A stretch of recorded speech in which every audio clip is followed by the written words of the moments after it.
In the summer of 1974, people still believed that evil came from strangers, not fathers. It was easier that way. Easier to trust the familiar, to believe that danger wore unfamiliar faces and lived far away, not inside homes with neatly trimmed lawns and family photographs lining the walls. Her name was Margaret Elaine Rowe, but everyone called her Maggie. She was 16 years old and had learned early how to make herself small. The row house stood at the edge of a quiet Midwestern town, the kind of place where doors were left unlocked and neighbors waved without really knowing each other. From the outside, it looked ordinary. White siding, a porch that sagged slightly on the left, a single maple tree in the front yard that dropped its leaves too early every fall. Inside, the house was quiet in a way that didn't feel peaceful. Maggie's mother had died when she was 9. Pneumonia, they said. A sudden sickness, too fast to question. After the funeral, the house had changed. Or maybe Maggie had. She could never decide which. Her father, Thomas Rowe, became quieter after that. Not softer, just quieter. He spoke when necessary and no more. He worked at the factory during the day and came home smelling of oil and metal, his boots heavy on the floorboards. He ate dinner in silence, listened to the radio, and went to bed early. Maggie learned to listen for his footsteps. She learned which floorboards creaked and which didn't. She learned when it was safe to breathe loudly and when it wasn't. She learned that questions led to anger and anger led to consequences. By 16, she had perfected invisibility. At school, teachers described her as polite and withdrawn, a good student, quiet. Boys noticed her but didn't approach her. There was something distant about her, something that suggested she was already elsewhere, already gone. She kept a notebook hidden beneath the loose board under her bed. Inside it, she wrote things she could never say out loud. Small observations, fears, things her father had said that didn't sound right once she read them back to herself. Sometimes she wrote apologies she would never deliver. She had begun planning to leave, not dramatically, not with a suitcase and a goodbye note, just a slow, careful escape. A college application here, a part-time job there, a future that didn't include the house or her father's voice echoing through it. She didn't know how little time she had. The night it happened was humid, the air thick and unmoving. Cicadas screamed outside, their sound pressing in through the open windows. Maggie sat at the kitchen table doing homework, her pencil moving slowly, deliberately. Her father watched her from the doorway. "You're staying late at school again tomorrow," he said. It wasn't a question. "Yes," she replied. He didn't like that answer. His eyes lingered on her in a way that made her skin crawl, a way she had learned to endure by going somewhere else in her mind. He stepped closer, his shadow falling across her notebook.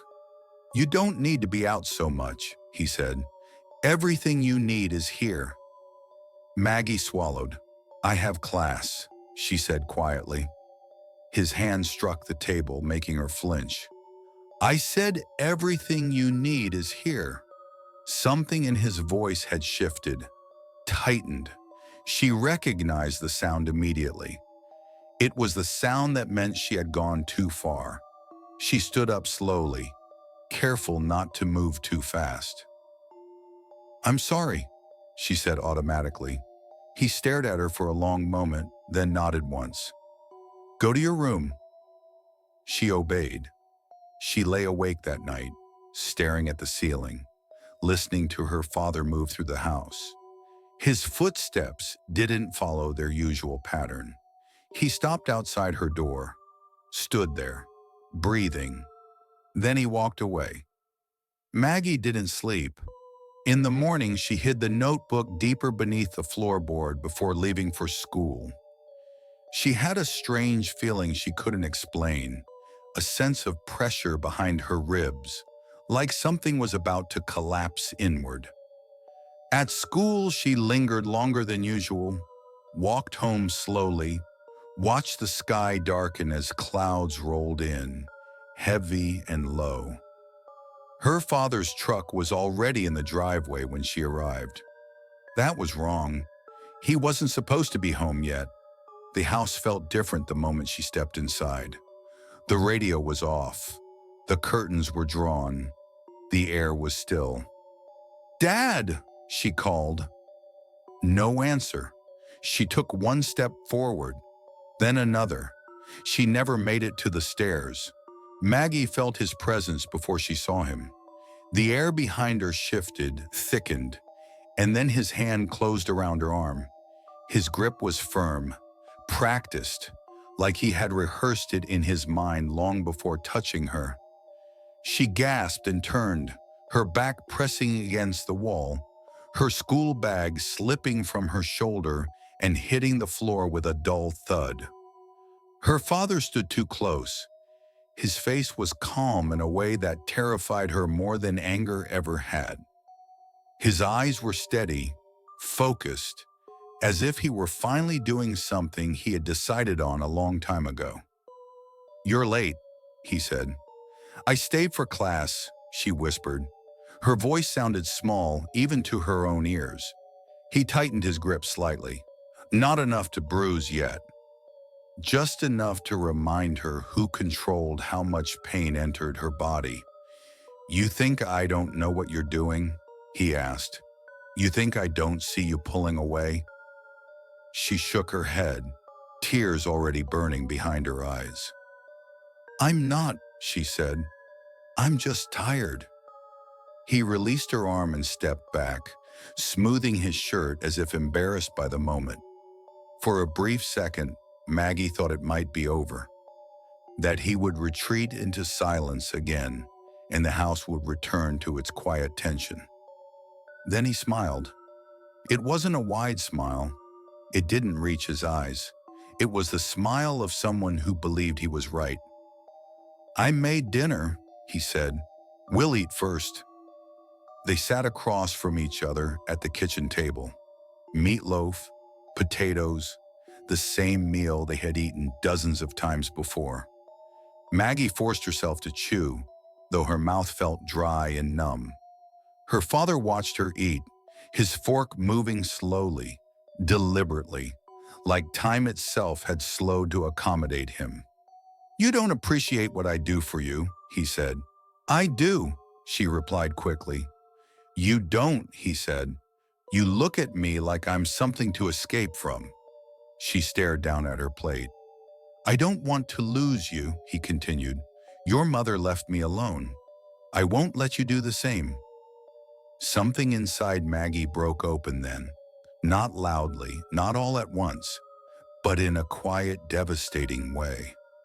She realized that in his mind, love and ownership were the same thing, that he didn't see her as a person moving toward her own life, but as something that belonged to him and was trying to slip away. "I'm not leaving," she said. It was a lie, but she needed it to sound true. He nodded slowly, as if filing the statement away for later. After dinner, he told her to clean up and go to her room. His voice was gentle again, almost affectionate. Maggie washed the dishes with shaking hands. Every sound felt too loud. Every second felt borrowed. When she finished, she walked down the hallway, her steps careful, her heart pounding so hard she was afraid he could hear it. Her door closed behind her with a soft click. She locked it. She sat on the edge of her bed, breathing shallowly, listening. Minutes passed, then more. The house settled, pipes creaked, the wind pressed against the windows. Then came the footsteps, slow, purposeful. They stopped outside her door. "Maggie," her father said softly. She didn't answer. The doorknob turned. Locked. Silence stretched between them. Then the lock snapped. The sound was sharp and final. The door opened. Maggie backed away until her legs hit the bed. Her father stepped inside and closed the door behind him. He looked around the room briefly, his eyes landing on the floor near her bed, on the spot where the board didn't sit quite right. "What's that?" he asked. Her stomach dropped. "It's nothing," she said. He crossed the room and knelt, prying the loose board up with his fingers. The notebook slid into view. He picked it up. "No," Maggie said, stepping forward. "Please." He ignored her and flipped it through the pages. His face changed as he read. Confusion first, then anger, then something colder. "You wrote about me," he said. Her knees weakened. "You made me look like a monster." She shook her head violently. "I was just writing. I didn't show anyone, I swear." "You planned to leave," he said, his voice flat. "You were going to tell people lies about me." "They're not lies," she whispered before she could stop herself. The silence that followed was absolute. His hand struck her face. She fell backward onto the bed, stars exploding behind her eyes. Before she could recover, he was on her, his weight crushing the air from her lungs, his hands pinning her arms. "You don't get to decide who I am," he said. "I do." She struggled, screamed, clawed at him, but he was stronger, fueled by something deeper than rage, something righteous in his own mind. What happened next was never fully reconstructed. There were no witnesses, no recordings, only fragments discovered later, pieced together by people who would never fully understand how a home could turn into a crime scene without making a sound. By the time the house went quiet again, Maggie Rowe was dead.